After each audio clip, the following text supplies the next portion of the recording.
यह अब तक की सबसे दर्दनाक मौत थी जो मैंने देखी थी। देखते ही देखते नकाबपोश व्यक्ति ने महिला के छोटे से मुंह में 100 सिगरेट ठूंस दी और जैसे ही उसने उन्हें जलाया, महिला ने असली फेफड़ों के पार जाने का एहसास किया। निकोटीन की भारी मात्रा फेफड़ों में भर गई और महिला तुरंत कांपने लगी, तड़पने लगी। उसका पूरा चेहरा असहनीय पीड़ा बयां कर रहा था। आखिरकार गहरे धुएं से घुटकर वह बेहोश हो गई। लेकिन नकाबपोश व्यक्ति यही नहीं रुका। उसने महिला के दोनों कानों में बड़े लाल स्पीकर लगा दिए और वॉल्यूम बढ़ा दिया। तेज आवाज ने उसे झटके से होश में ला दिया। आवाज बढ़ती गई और कुछ ही देर में उसके कान के पर्दे फट गए, यहाँ तक कि उसे खून से सने पेशाब आने लगे। ज्यादा देर नहीं हुई थी कि उसकी मौत हो गई। लेकिन यह तो बस बदला लेने के खेल की शुरुआत थी। सबसे चौंकाने वाली बात यह थी कि यह निर्मम अत्याचारी व्यक्ति दरअसल खुद ही सबसे ज्यादा यातनाएं झेल चुका था। कुछ समय पहले महिला जब होश में आई तो उसने महसूस किया कि वह कसकर बंधी हुई थी। उसकी आंखें और मुंह ढके हुए थे। जब उसने महसूस किया कि वह हिलडुल भी नहीं सकती, तब उसे एहसास हुआ कि कुछ बहुत बुरा होने वाला है। वह घबरा गई। उसने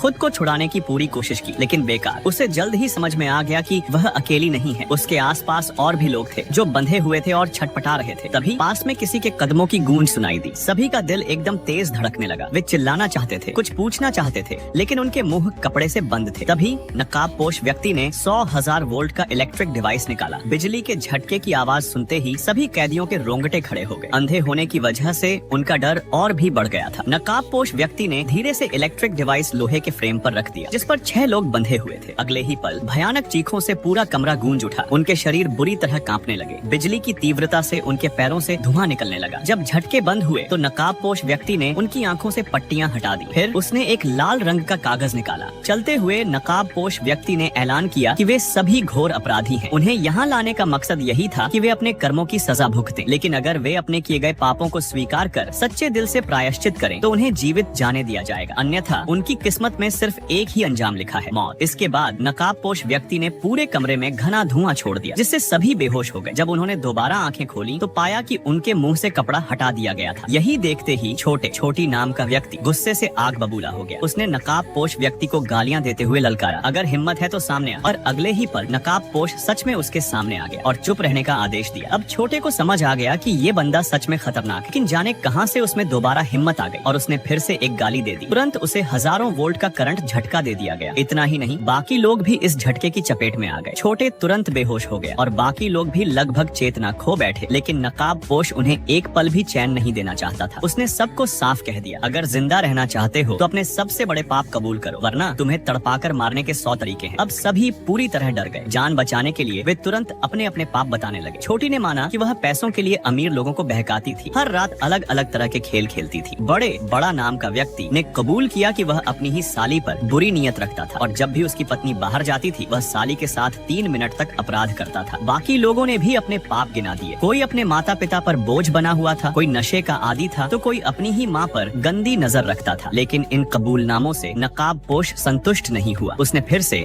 उन्हें बिजली के झटकों की यातना दी। जब तक कि इलेक्ट्रिक डिवाइस की बैटरी खत्म नहीं हो गई, तब तक यह सिलसिला चलता रहा। फिर जाते जाते उसने धमकी दी, अच्छे से सोच लो, अगर अगली बार जब मैं आऊँ और तुम्हारे जवाब सही न हुए तो तुम सब मारे जाओगे। नकाबपोश के जाते ही छोटे का गुस्सा फूट पड़ा। वह गालियां देता हुआ बचने का तरीका खोजने लगा, लेकिन चाहे जितनी कोशिश कर ले, लोहे की जंजीरें इतनी मजबूत थीं कि कोई भी उन्हें तोड़ नहीं पाया। जैसे ही उन्होंने देखा कि वह भारी लोहे का फ्रेम उठाना असंभव था, सभी के दिलों में भय समा गया। यह सोचते ही नकाबपोश व्यक्ति एक बड़ी बाल्टी में भरी सैकड़ों पेन लेकर कमरे में दाखिल हुआ। बिना कुछ कहे उसने सीधे अविनाश की जांघों और शरीर पर बेरहमी से पेन घोंपने शुरू कर दिए। अविनाश दर्द से चीखने लगा। उसकी भयावह चीखें सुनकर बाकी सभी का खून जम गया। तेज चाकू जैसे वार और मांस चीरने की आवाजें उनके कानों में गूंजने लगी और वे सांस रोककर खुद को अगले शिकार बनने से बचाने की कोशिश करने लगे। अभी अचानक कमरे में फिर से एक जहरीला धुआं छोड़ा गया, जिससे सभी बेहोश हो गए। जब उनकी आंखें खुली तो उन्होंने पाया कि उनकी एक कलाई की रस्सी खोल दी गई थी। ऐसा लग रहा था जैसे नकाबपोश चाहता था कि वे कुछ करें। उन सभी ने लोहे का फ्रेम हटाकर भागने की कोशिश की, पर तभी राहुल की नजर एक चौंका देने वाली चीज पर पड़ी। वह वहीं ठिठक कर रह गया। वहाँ फर्श पर एक टूटी हुई उंगली पड़ी थी जो पूरी तरह खून से लथपथ थी। उसने हिम्मत जुटाई और जल्दी से एक पेन उठाकर उसे अपनी पीठ के पीछे छुपा लिया। जैसे ही नकाबपोश उसके करीब आया, राहुल ने अचानक उस पर हमला कर दिया। लेकिन अगले ही पल राहुल स्तब्ध रह गया। वह कांपते हुए वहीं बैठ गया। उसकी आंखें भय से चौड़ी हो गई। उसका दिल तेजी से धड़कने लगा। उसे डर था कि नकाबपोश अब उसके साथ भी वही करेगा जो उसने अविनाश के साथ किया था। लेकिन इस बार नकाबपोश ने कुछ नहीं किया। वह नाराज नहीं हुआ, बल्कि शांत भाव से खड़ा हो गया। फिर उसने उनके सामने एक कागज का टुकड़ा डाल दिया। उसने कहा, अगर तुम्हें डर है कि कोई तुम्हारे गुनाह सुन लेगा तो इसे लिख कर दे दो। अगर मैं जवाब से संतुष्ट हुआ तो मैं तुम्हें छोड़ दूंगा। सभी ने दिमाग पर जोर डाला पर उन्हें समझ ही नहीं आया कि नकाबपोश आखिर उनसे क्या सुनना चाहता था। वे इतने हताश हो चुके थे कि उन्होंने पैसा, शोहरत और यहाँ तक कि अपने शरीर तक नकाबपोश को देने की पेशकश कर दी। बस उन्हें छोड़ दिया जाए। पर चाहे वे कितना भी अमीर हो, चाहे उनका रुतबा कितना भी ऊंचा हो, चाहे वे दुनिया की सबसे खूबसूरत महिलाएं क्यों न हो, नकाबपोश टस से मस नहीं हुआ। यह सुनकर सिमरन क्रोध से चिल्ला उठी, अगर तुझे पैसे नहीं चाहिए, न ही तुझे खूबसूरत लड़कियों में दिलचस्पी है, तो फिर तेरा असली मकसद क्या है? पर उसका यह सवाल उसे भारी पड़ गया। फिर से जहरीला धुआं छोड़ा गया और वे सब फिर बेहोश हो गए। जब उन्होंने अगली बार आंखें खोली तो उन्होंने पाया कि पार्वती नाम की लड़की अब इस दुनिया में नहीं रही। उसके दोनों कानों के पास बड़े बड़े स्पीकर बंधे हुए थे। उसके होंठों से झाग निकल रहा था। उसकी शर्ट खून से भीग चुकी थी। ऐसा लग रहा था मानो जबरदस्त ध्वनि तरंगों ने उसे धीरे धीरे मार डाला हो। उसकी लाश देखकर अजय पूरी तरह डर से पागल हो गया। अब जब नकाबपोश दोबारा कमरे में दाखिल हुआ तो उसने पार्वती की लाश को घसीटते हुए बाहर निकाल दिया। यह देखकर सभी के रोंगटे खड़े हो गए। अब सिमरन से और बर्दाश्त नहीं हुआ। उसने गुस्से में चिल्लाकर कहा, तू ना पैसा मांगता है, ना औरतों में दिलचस्पी रखता है, तो फिर हमें यहाँ क्यों कैद किया है? लेकिन नकाबपोश चुप ही रहा। उसने सिर्फ इतना कहा, तुम्हें खुद इसका जवाब ढूंढना होगा। सिर्फ सही जवाब लिखने पर ही तुम यहाँ से जिंदा बच पाओगे। और फिर से जहरीला धुआं कमरे में फैल गया। निर्दय न्याय छोटे श्वाई ने गिड़गिड़ाते हुए माफी मांगी, लेकिन मास्क पहने व्यक्ति को जरा भी दया नहीं आई। उसने धीरे धीरे लोहे की छड़ उठाई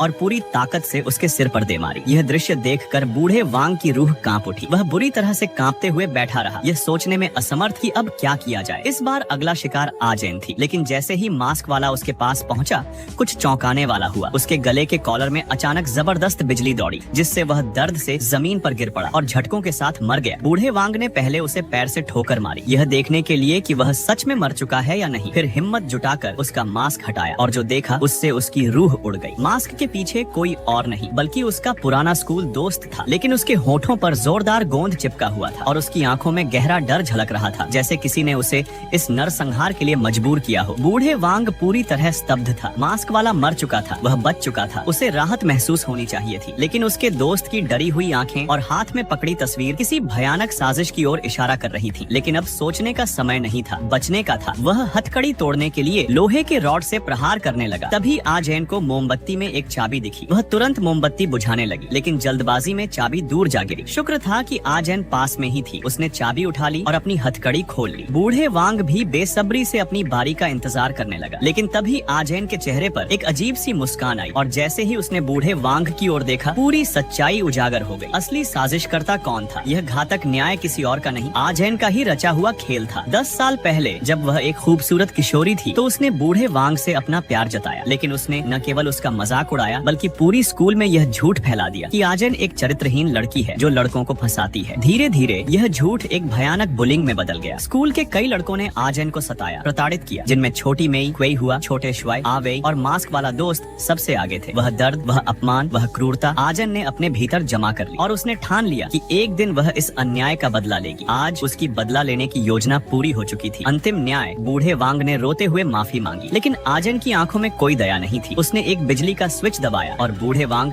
जमीन पर तड़प उठा। फिर उसने कमरे में जहरीली गैस छोड़ दी। आजैन ने बूढ़े वांग के पास बैठकर उसकी ओर देखा। कहीं न कहीं वह अब भी उससे प्यार करती थी और इसी कारण उसने उसे अकेला मरने नहीं दिया। वह उसके साथ मरने को तैयार थी। बुलिंग का कड़वा सच। आजैन की त्रासदी केवल एक कहानी नहीं थी, यह कोरियाई स्कूलों में हो रही वास्तविक घटनाओं का प्रतिबिंब थी, जहाँ पीड़ित को न्याय नहीं मिलता और अपराधी बिना सजा के बच जाते हैं। जब कानून पीड़ितों को न्याय देने में असफल हो जाता है तो कुछ लोग खुद ही न्याय का हथियार उठा लेते हैं। आज की कहानी यहीं समाप्त होती है। कहानी कैसी लगी हमें कमेंट सेक्शन में जरूर बताएं। वीडियो को लाइक और शेयर करके हमारे चैनल को सब्सक्राइब करें और बेल आइकॉन प्रेस करें, जिससे आपसे आने वाली वीडियोस के नोटिफिकेशंस मिस ना हो। मिलेंगे आपसे एक और मूवी एक्सप्लेनेशन के संग। Till then bye bye, take care.